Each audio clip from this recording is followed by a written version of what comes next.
नमस्कार, श्री स्वामी समर्थ। आज आपण कसुरी मेथीचे अगदी पौष्टिक आणि खुसखुशीत असे पराठे बनवणार आहोत। ताजी मेथीचे पराठे तर भरपूर वेळा आपण खाल्लेले असणार, पण आज आपण कसुरी मेथीपासून अगदी कमीत कमी साहित्यामध्ये आज हे पराठे बनवलेले आहेत।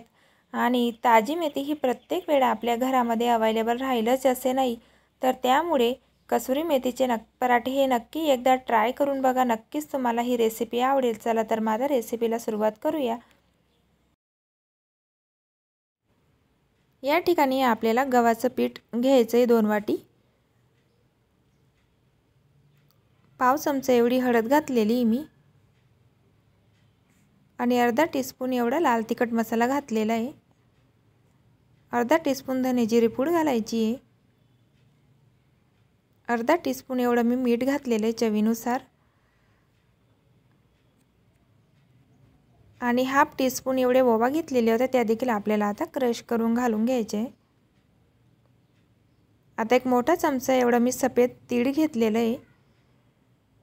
आता या ठिकाणी 1 वाटी एवढी कसुरी मेथी आपल्याला लागणार आहे, ती देखील क्रश करून आपण घालून द्यायची आहे।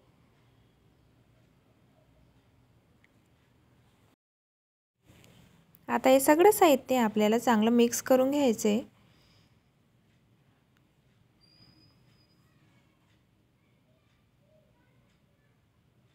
आता थोडं थोडं पाणी ॲड करून आपल्याला नॉर्मली चपातीसाठी आपण जसं कणिक मळत असतो तसं हे कणिक आपल्याला मळून घ्यायचं आहे।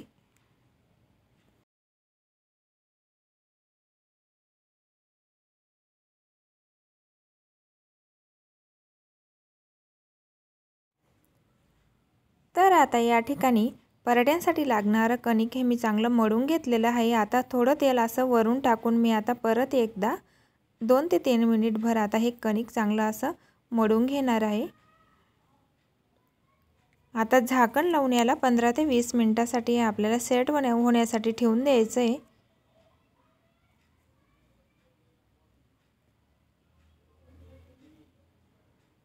आता 15 मिनिटे झालेले होते आणि आता या ठिकाणी मी आता हे पराठे लाटून घेणार आहे। छोटा असा गोळा घ्यायचा आहे आणि आपल्याला मीडियम साईजमध्ये हे पराठे लाटून घ्यायचे। जास्त पातळ देखील नाही करायचे आणि जास्त जाड देखील नाही ठेवायचे।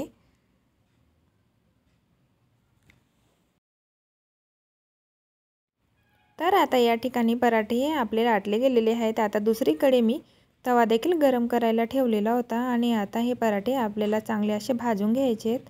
लो टू मीडियम फ्लेमवरच आपल्याला हे पराठे बनवून घ्यायचे आहेत।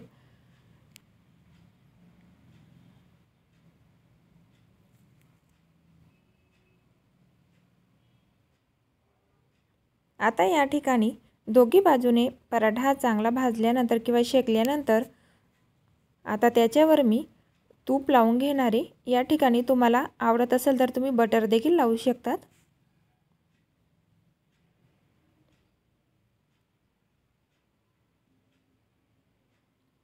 आता अशा प्रकारे आपल्याला दोघी बाजूने तूप लावून हे पराठे चांगले शेकून घ्यायचे।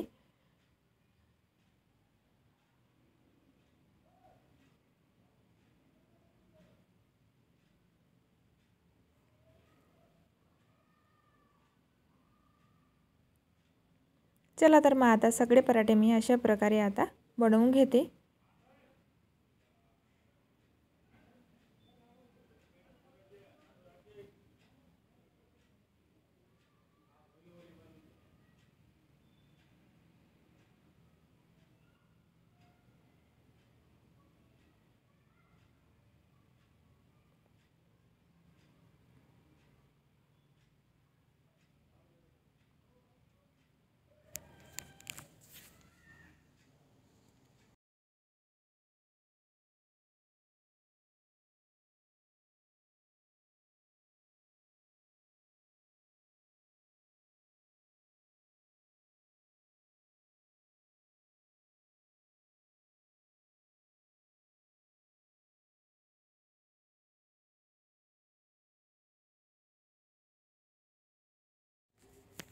जर तुमच्याकडे देखील तूप हे असं घट्ट असेल तर आधी त्याला पूर्णपणे असं मेल्ट करून घ्या। गॅसवर थोडं वितळून घ्या आणि गरम झाल्यानंतरच तूप पराठ्यांना आपल्याला लावायचं आहे, जेणेकरून सगळीकडे पराठ्यांना तूप हे लावलं जाईल।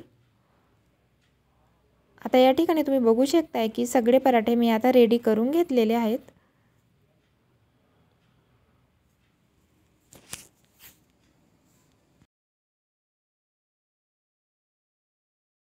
तर आता या ठिकाणी पराठे आपले रेडी झालेले आहेत आणि या ठिकाणी तुम्ही बघू शकताय की काय मऊसूत आणि खुसखुशीत असे आपले हे पराठे रेडी झालेले आहेत।